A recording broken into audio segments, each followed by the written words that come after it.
दोस्तों पिछले वीडियोस में हमने देखा कि किस प्रकार से राजा दशरथ जो है वो राम जी का राज्याभिषेक करना चाहते हैं, परंतु देवता उनकी बुद्धि इस प्रकार से भ्रमित कर देते हैं कि वो कैकई नरेश और मिथिला से किसी को नहीं बुलाते, क्योंकि अगर कैकई नरेश आते उनके साथ भरत जी भी आ जाते तो फिर तो राज्याभिषेक हो ही जाता, तो राम जी वन को नहीं जा पाते, रावण का वध नहीं हो पाता। सेम चीज एक मंथरा भी रोल प्ले करती है कि वो कैकई जी तो राम जी से बहुत प्रेम करती थी, वो तो कहती थी कि राम जी का ही राज्याभिषेक हो जाए, परंतु मंथरा उनके मन में कटुता भर देती है राम जी के प्रति। वो कह देती है कि अगर राम राजा बन गए तो तेरे पुत्र को मार देंगे, क्योंकि यही एक बाधक बनेगा उनके राज्य में। और ये सब बातें मैंने पिछले वीडियोस में बताई है, आप देखना चाहो तो देख सकते हो भी। दोस्तों अगर आपको वीडियो पसंद आया करे तो प्लीज लाइक जरूर किया कीजिए, चैनल को सब्सक्राइब कर दीजिए, शेयर करना चाहे शेयर भी कर सकते हैं। तो मंथरा ने जो आइडिया दे दिया था कि किस प्रकार से तू अपने वर को मांगेगी राजा दशरथ से, तो अब राजा दशरथ जी आते हैं कैकई जी के पास। कैकई कोप वन में थी और एकदम उन्होंने गंदे वस्त्र पहन रखे थे और जो आभूषण है वो उतार दिए थे, सब काम ऐसे मतलब बहुत बुरी दशा में एकदम धरती पर लोट लगाने लग गई थी। उधर राजा ने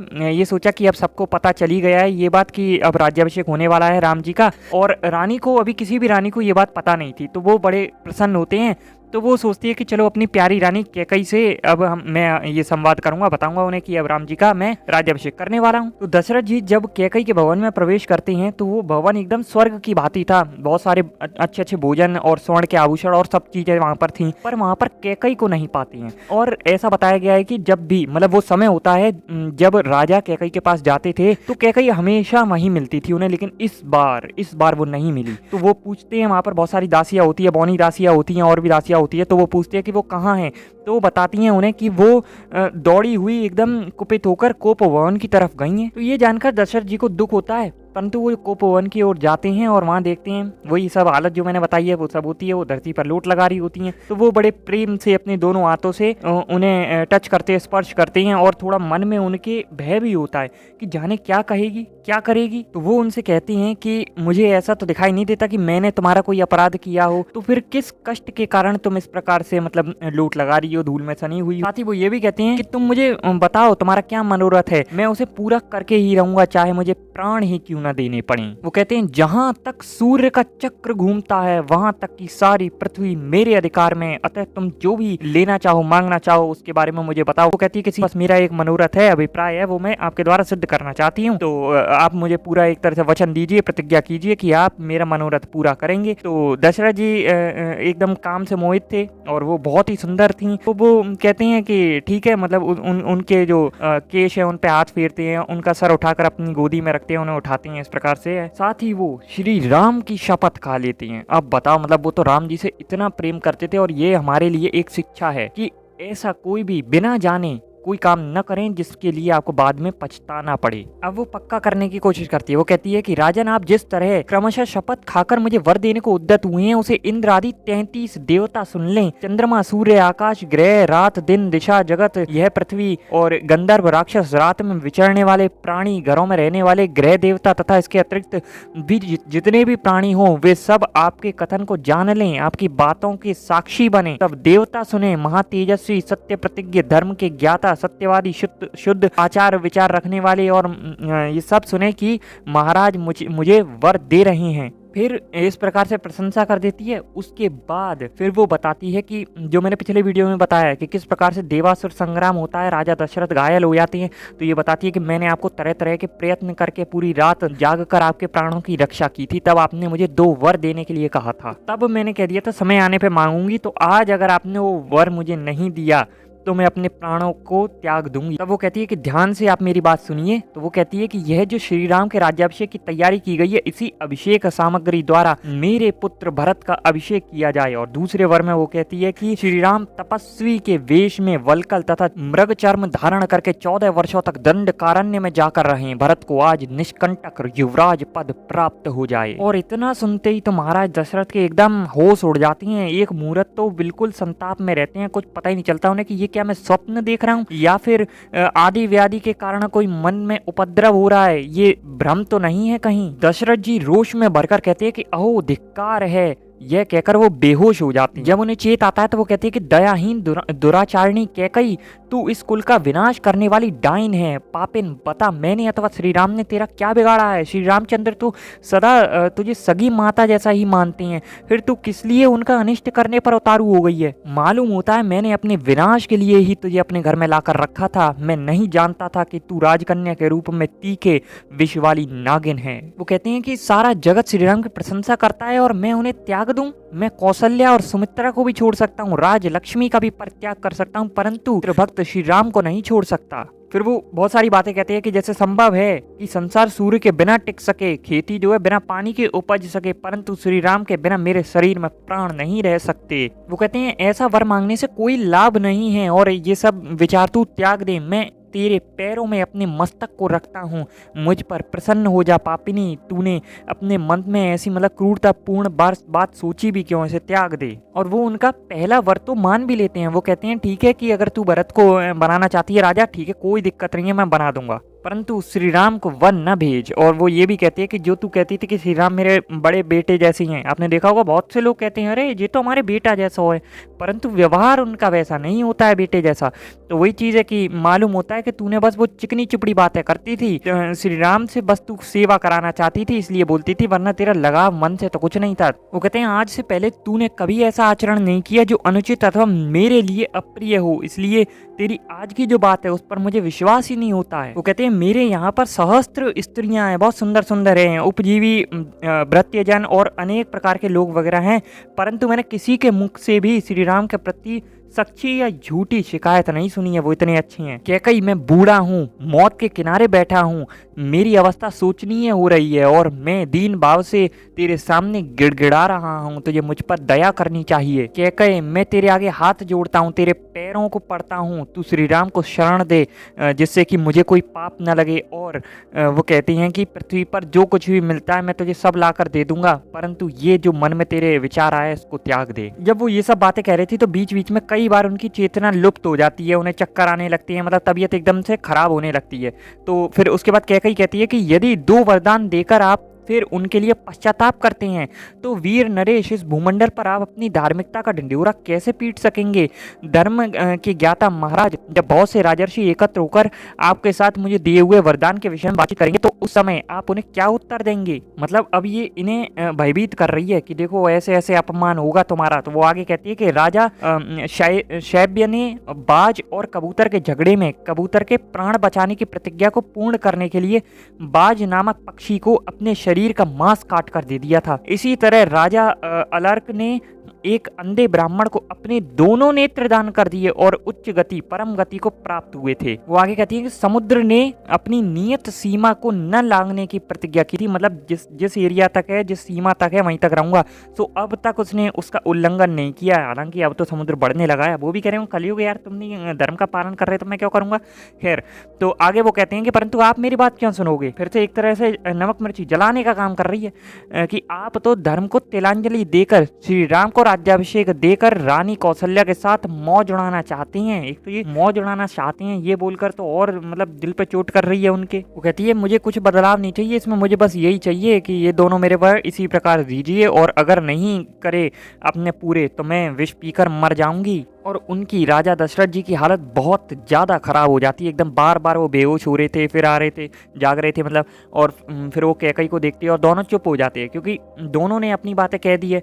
उसने तो कह दिया है कि भैया मैं तो यही वर मांगूंगी, इसी प्रकार से मांगूंगी। इधर इन्होंने भी कह दिया कि ये वर छोड़ दे, ऐसा विचार छोड़ दे, और बहुत तरीके से समझा लिया, वो नहीं मान रही। तो अब क्या मन में क्या चल रहा होगा राजा दशरथ की, मतलब कि कैसे पूर्ण करूंगा। उसके बाद वही है कि उनके पास प्रयास करने के अलावा कोई भी एक तरह से उपाय नहीं होता। वो फिर कहते हैं उससे दीन वाणी में कि तू ऐसा अनर्थ क्यों करना चाहती है, ऐसा क्या हो गया, ऐसा लग रहा है कि भूत का आवेश हो गया है तेरे शरीर में, इसीलिए तू ऐसी बातें कर रही है। और तुझे लज्जा भी नहीं आ रही है ऐसी बातें कहती हुई, कि मतलब अपने ही बेटे के समान तू मानती थी और उसे वन को भेज रही है। तू श्री राम में कौन सा दुखदायक और अप्रिय बर्ताव देख रही है कि ऐसा नीच कर्म करने पर उतारू हो गई है। और वो ये भी कहते हैं कि श्री राम के बिना भरत किसी तरह राज्य लेना स्वीकार नहीं करेंगे। अब यहाँ पर वो बताती है उनकी समस्या क्या है, कि देखो वो किस प्रकार से एकदम फंस चुके हैं राजा दशरथ, उनकी स्थिति समझना। वो कहते हैं कि यदि मैं कहूँ कि श्री राम को वनवास देकर मैंने सत्य का पालन किया है चलो मैं दे भी देता हूँ। उस तो क्या होगा कि इसके पहले जो मैंने राज्य देने की बात कर चुकी है वे तो असत्य हो जाएगी। मतलब ये तो पहले ही कह चुकी हैं कि मैं राम को राज्य दूंगा, तो एक बात तो झूठी होगी, दोनों बात तो सच हो ही नहीं सकती है। यदि राम वन को चले गए तो कौशल्या मुझे क्या कहेगी, ये भी उनके मन में आता है। वो कहते हैं कि हाय रे बेचारी सीता को एक साथ दो दुख देखने पड़ेंगे, दो अप्रिय समाचार सुनने पड़ेंगे, एक तो श्री राम का वनवास और दूसरा मेरी मृत्यु। क्यों? क्योंकि जब वह श्री राम के लिए शोक करने लगेगी उस समय मेरे प्राणों का नाश कर डालेगी। उसका शोक देखकर मेरे प्राण शरीर में नहीं रह सकेंगे। मैं तुझे अत्यंत सती साध्वी समझता था, परंतु तू बड़ी दुष्टा निकली। ठीक उसी तरह जैसे कोई मनुष्य देखने में सुंदर मदिरा को पीकर पीछे उसके द्वारा किए गए विकार से यह समझ पाता है कि इसमें तो विष मिला हुआ था, सेम उसी प्रकार तू व्यवहार कर रही है। अब श्रेष्ठ पुरुष निश्चय ही मुझे नीच और एक नारी के मोह में पड़कर बेटे को बेच देने वाला कहकर शराबी ब्राह्मण की भांति मेरी राह बाट और गली कूचों में निंदा करेंगे। पापिनी, मुझ पापी ने बहुत दिनों तक तेरी रक्षा की, अज्ञानवश तुझे गले लगाया, किंतु तू आज मेरे गले में पड़ी हुई फांसी की रस्सी बन गई है। कल मैंने आपको बताया था कि उधर वो व्रत का पालन कर चुके हैं, क्योंकि एक रात पहले व्रत कुछ करना होता है, नियम वगैरह होते ही हैं, तो वो सीता जी के साथ पालन कर रहे हैं व्रत का।